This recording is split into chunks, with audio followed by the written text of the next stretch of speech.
J'arrive Oui. vers de Gauthier, C'est on peut bon. y aller. Alors, la balle, qui ouvre le bal? Fiston. Olivier, après, ce sera tout. Ok, Fiston. Merci, Fiston Moukifou possédé. Coach, après 2 journées de victoire, vous êtes sur une bonne voie, si on peut le dire ainsi. Sentez-vous à l'aise de jouer pour la 3e journée d'un derby? Sentez-vous à l'aise avec toute l'équipe pour jouer ces derbys de demain? On est vraiment à l'aise, hein. On est vraiment à l'aise parce que on fait le foot pour ça, pour jouer des grands matchs.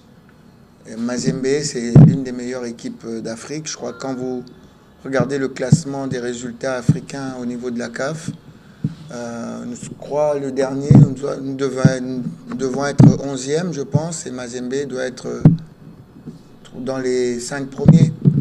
Donc, la RDC a la chance d'avoir 2 équipes comme ça qui jouent un match de championnat parmi les meilleurs d'Afrique. Donc, quand on a la chance de jouer ces matchs-là, il faut venir avec beaucoup de joie et pas d'inhibition surtout. Il faut être heureux parce qu'il y en a beaucoup qui aimeraient jouer ce genre de match. Donc, c'est ce que je dis à mes joueurs. Si vous avez la chance de jouer, de monter sur le terrain pour jouer ce match-là, il faut donner de la joie.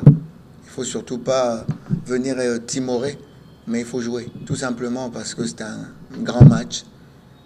Et au-delà de ce match, il en va un petit peu de l'honneur du football congolais qu'on doit garder haut. Olivier. Oui, Olivier, comme web télévision, coach, comment jouer les champions en titre? Comment les battre ces dimanche? Vous jouez avec Mazembe, qui est les champions en titre. En travaillant. Comment battre Mazembe? Il faut travailler plus qu'eux. On croit à ça. Le travail dans la joie, la bonne humeur. Donc il faudra travailler plus qu'eux. Il faudra se donner encore plus qu'eux, de la première à la dernière minute. Tant techniquement, tactiquement, athlétiquement. Donc il faudra être prêt demain et mentalement être très costaud, avoir l'envie de surpasser l'adversaire. Coach, vous jouez Mazembe demain sans votre public, un public qui à un moment donné était agaçant. Est-ce un avantage psychologique et mental pour vos joueurs? Et la deuxième question, vous avez en pré-saison fait peur parce que on peut dire qu'aujourd'hui les clubs renferment les galactiques en ce qui concerne l'attaque. Êtes-vous satisfait du nombre de buts que vous mettez jusque-là en compétition?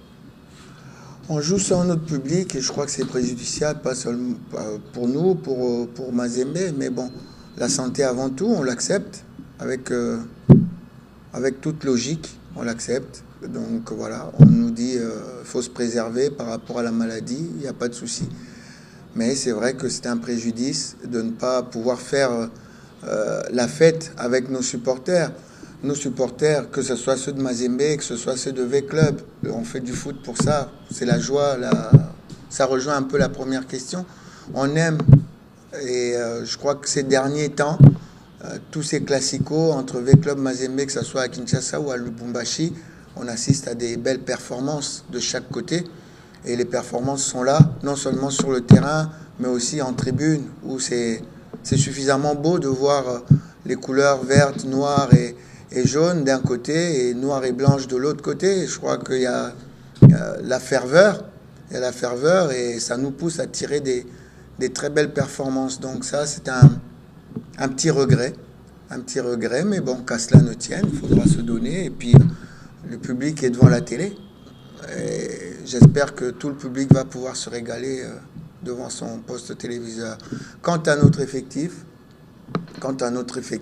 c'est vrai qu'on a...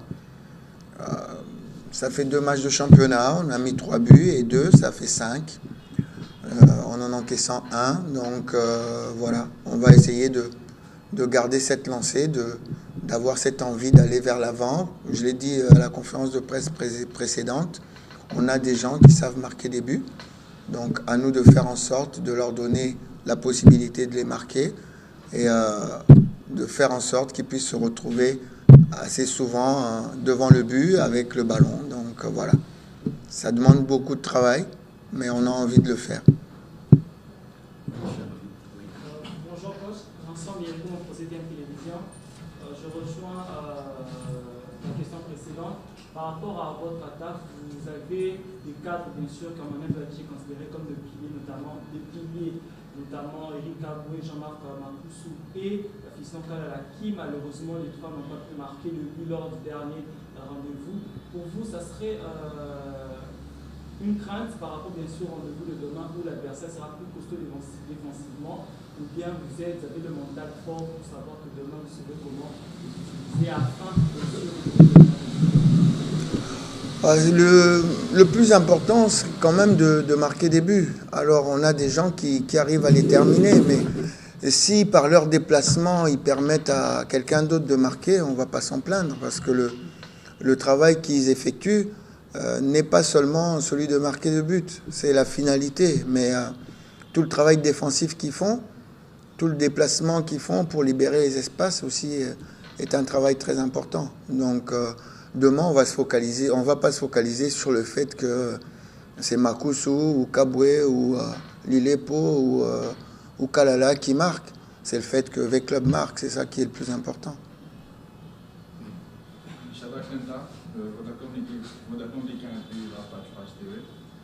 Coach, le tout-puissant Mazembe a un nouvel entraîneur. Et cet entraîneur n'a joué qu'un match, plutôt jusqu'à en Vodacom Ligue 1. Et la question dont je suis en train de me poser, je ne sais pas si vous avez regardé le match contre le Blessing, mais comment on fait pour préparer son équipe quand on joue contre un adversaire dont on n'a presque pas vu le match? C'est ce qui nous arrive souvent, ici au pays en tout cas, c'est ce qui nous arrive souvent parce qu'on n'a pas les images de nos adversaires, à part celle de V-Club qu'on ne cache jamais. V-Club est vu par tout le monde, même les entraînements sont vus. Donc les entraînements du début à la fin sont vus, les matchs de V-Club, vous les avez à foison. Donc c'est la difficulté que j'ai souvent de jouer contre des équipes sans avoir les images. Donc voilà, il faut dans ce cas-là faire confiance en son équipe, et essayer d'imposer son jeu, tout simplement, malgré le système adverse. Et puis on glane des informations par-ci, par-là, mais quelquefois ça se révèle ne pas être suffisant parce qu'on n'a pas suffisamment de renseignements. C'est un frein parce que on a beau avoir, je vous ai entendu tout à l'heure, avoir de nombreuses chaînes de télévision, mais les images diffusées de la Lina Foot ne sont pas suffisantes. Le match de Blessing n'est pas passé à la télé. Donc voilà. Pour voir le match Mazembe Blessing, c'est compliqué. Donc on a des bribes, tout simplement.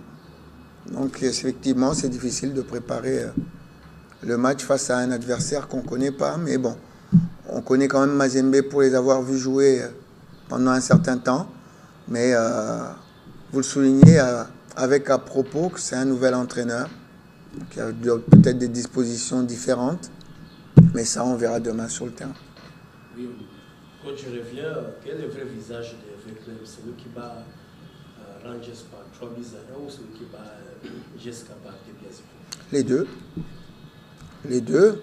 C'est-à-dire que on gagne face à Rangers 3-1 avec un match qui n'est pas complètement abouti. Parce qu'on marque 2-0, on a un bel allant. Nous sommes en train d'aller de l'avant et on est stoppé. Vous savez, quand vous menez 2-0, que l'adversaire revient à 2-1, ça change un petit peu les données, surtout au niveau mental. Donc on est stoppé par le but de Rangers, hors-jeu qui soit dit en passant. Donc, mais bon, ça c'est pas grave. On est stoppé et après on a le doute, parce qu'on est à 2-1. On a le doute et cette équipe de Rangers était bonne. C'était une bonne équipe et je le dis encore, j'ai eu l'occasion d'en parler avec l'entraîneur. L'équipe n'est pas mauvaise du tout. Donc on a le moment de doute. Pendant ce moment de doute, on recule et quand c'est comme ça, on oublie un peu son football. On commence à balancer jusqu'à ce qu'on revienne après, on se reprenne et puis qu'on aille marquer ce deuxième but et qu'on maîtrise le jeu. Le second, c'est vrai qu'on a été un peu pâteau parce qu'on n'a pas reconnu notre jeu habituel. Il y a eu des circonstances